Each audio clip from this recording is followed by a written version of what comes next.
Assalamualaikum warahmatullahi wabarakatuh. Sahabatku yang sudah bersolawat dan berdoa tetapi belum terkabul silahkan disimak videonya. Yang benar itu solawat dulu atau berdoa dulu? Mau tahu jawabannya? Inilah sabda Rasulullah Shallallahu Alaihi Wasallam. Nabi Muhammad memberi nasihat bahwa ketika seseorang hendak berdoa, maka sebaiknya dimulai dengan mengagungkan dan memuji nama Allah, serta bersalawatlah. Kemudian barulah setelah selesai itu, berdoa sesuai keinginan. Nasihat itu ada di dalam hadis riwayat Abu Daud. Shallallahu ala Muhammad Shallallahu Alaihi Wasallam. Bagaimana cara dan adab berdoa biar hajat terkabul? Simak ya sampai tuntas. Di antara waktu yang mustajab adalah hari Arafah, Ramadan, sore hari Jumat, dan waktu sahur atau sepertiga malam terakhir. Nabi Shallallahu Alaihi Wasallam bersabda, Allah turun ke langit dunia setiap malam, ketika tersisa sepertiga malam terakhir. Allah berfirman, siapa yang berdoa kepadaku, aku kabulkan, siapa yang meminta, akan aku beri, dan siapa yang memohon ampunan pasti aku ampuni. Hari Muslim. Kedua, memanfaatkan keadaan yang mustajab untuk berdoa. Di antara keadaan yang mustajab untuk berdoa adalah, ketika perang, turun hujan, ketika sujud, antara azan dan iqomah, atau ketika puasa menjelang berbuka. Abu Hurairah radhiyallahu anhu mengatakan, sesungguhnya pintu-pintu langit terbuka ketika jihad fisabilillah sedang berkecamuk, ketika turun hujan, dan ketika iqomah salat wajib. Manfaatkanlah untuk berdoa ketika itu. Syarhus Sunnah Al-Bagawi, 1:327. Nabi Shallallahu Alaihi Wasallam bersabda, doa antara azan dan iqomah tidak tertolak. Hari Abu Daud, Nasai, dan Tirmidzi.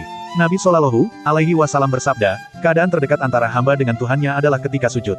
Maka perbanyaklah berdoa. Hari Muslim. Ketiga, menghadap kiblat dan mengangkat tangan. Dari Jabir radhiyallahu anhu, bahwa Nabi Shallallahu Alaihi Wasallam ketika berada di padang Arafah, beliau menghadap kiblat dan beliau terus berdoa sampai matahari terbenam. Hari Muslim. Dari Salman radhiyallahu anhu, bahwa Nabi Shallallahu Alaihi Wasallam bersabda, sesungguhnya Tuhan kalian itu malu dan maha memberi. Dia malu kepada hambanya ketika mereka mengangkat tangan kepadanya kemudian hambanya kembali dengan tangan kosong tidak dikabulkan. Hari Abu Daud dan Tirmidzi dan beliau hasankan.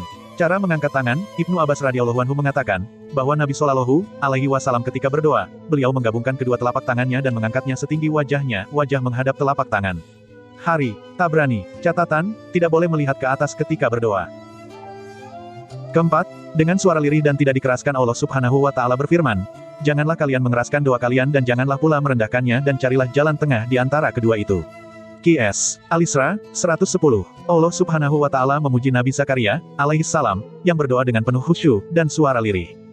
2. Yang dibacakan ini adalah penjelasan tentang rahmat Tuhan kamu kepada hambanya, Zakaria, yaitu tatkala ia berdoa kepada Tuhannya dengan suara yang lembut. Qs. Maryam, 2-3. Allah Subhanahu wa Ta'ala juga berfirman, berdoalah kepada Tuhanmu dengan berendah diri dan suara yang lembut. Sesungguhnya Allah tidak menyukai orang-orang yang melampaui batas. Qs. Al-A'raf, 55. Dari Abu Musa radhiyallahu anhu bahwa suatu ketika para sahabat pernah berzikir dengan teriak-teriak. Kemudian Nabi Shallallahu Alaihi Wasallam mengingatkan, wahai manusia, kasihanilah diri kalian. Sesungguhnya kalian tidak menyeru zat yang tuli dan tidak ada, sesungguhnya Allah bersama kalian, Dia maha mendengar lagi maha dekat. Hari Bukhari. Kelima, tidak dibuat bersajak. Doa yang terbaik adalah doa yang ada dalam Al-Quran dan Sunnah.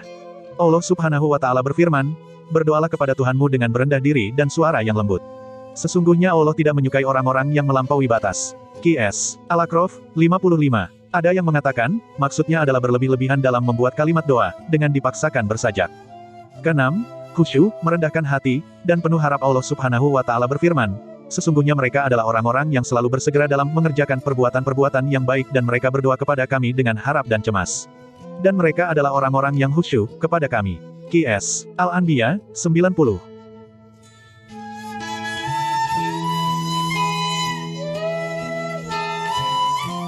Ketujuh, memantapkan hati dalam berdoa dan berkeyakinan untuk dikabulkan. Nabi Shallallahu Alaihi Wasallam bersabda, janganlah kalian ketika berdoa dengan mengatakan, ya Allah, ampunilah aku jika Engkau mau.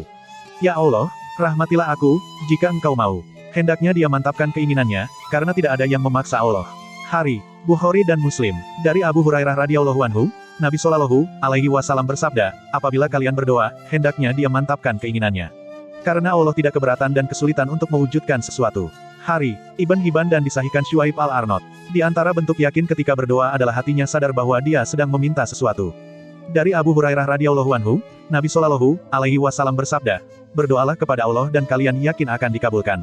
Ketahuilah, sesungguhnya Allah tidak mengabulkan doa dari hati yang lalai dan lengah dengan doanya.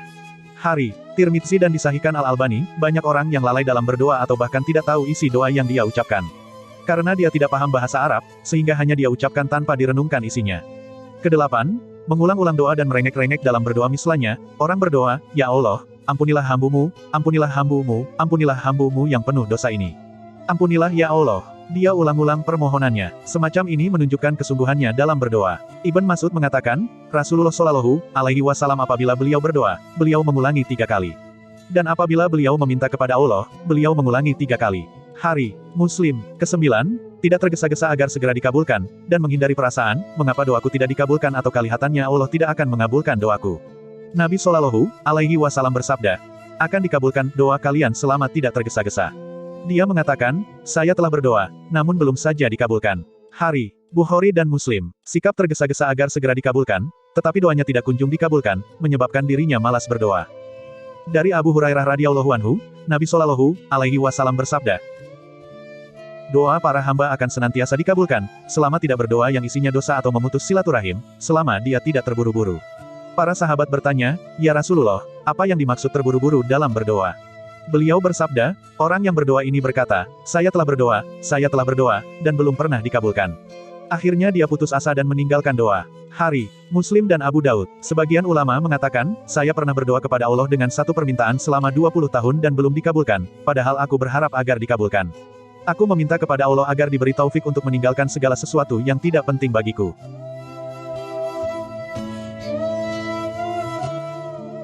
Ke-10, memulai doa dengan memuji Allah dan bersalawat kepada Nabi Shallallahu Alaihi Wasallam. Bagian dari adab ketika memohon dan meminta adalah memuji zat yang diminta. Demikian pula ketika hendak berdoa kepada Allah. Hendaknya kita memuji Allah dengan menyebut nama-namanya yang mulia, Asmaul Husna. Nabi Shallallahu Alaihi Wasallam pernah mendengar ada orang yang berdoa dalam salatnya dan dia tidak memuji Allah dan tidak bersalawat kepada Nabi Shallallahu Alaihi Wasallam.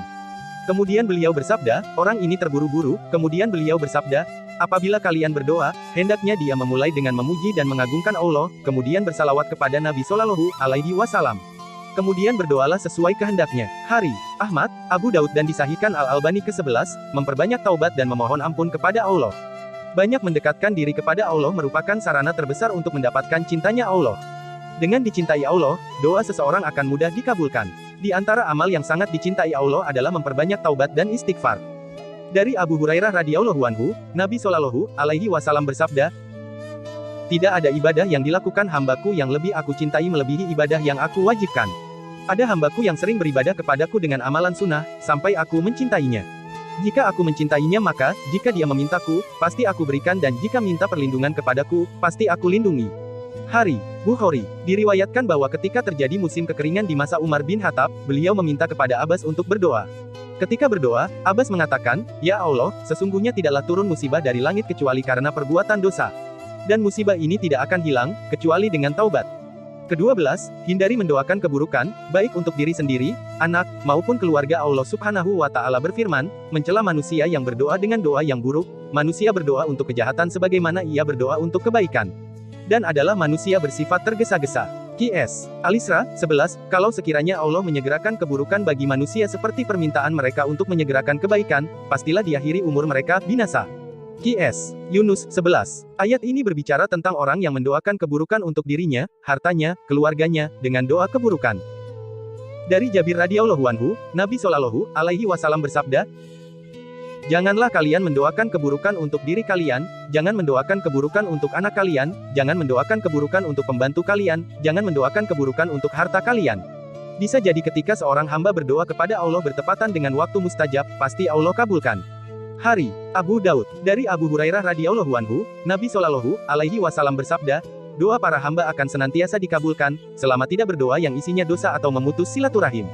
Hari Muslim dan Abu Daud.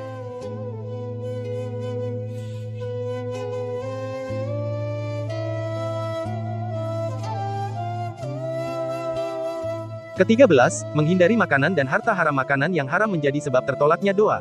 Dari Abu Hurairah radhiyallahu anhu, Nabi Shallallahu Alaihi Wasallam bersabda, wahai sekalian manusia, sesungguhnya Allah itu thayyib baik.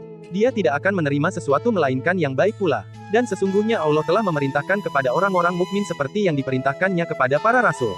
Firman-Nya, wahai para rasul, makanlah makanan yang baik-baik, halal, dan kerjakanlah amal solih. Sesungguhnya aku maha mengetahui apa yang kamu kerjakan. Dan Allah juga berfirman, wahai orang-orang yang beriman, makanlah rezeki yang baik-baik yang telah kami rezekikan kepadamu. Kemudian Nabi Shallallahu Alaihi Wasallam menceritakan tentang seruang laki-laki yang telah lama berjalan karena jauhnya jarak yang ditempuhnya. Sehingga rambutnya kusut, masai, dan berdebu. Orang itu mengangkat tangannya ke langit seraya berdoa, "Wahai Tuhanku, wahai Tuhanku." Padahal, makanannya dari barang yang haram, minumannya dari yang haram, pakaiannya dari yang haram dan diberi makan dengan makanan yang haram, maka bagaimanakah Allah akan mengabulkan doanya? Hari Muslim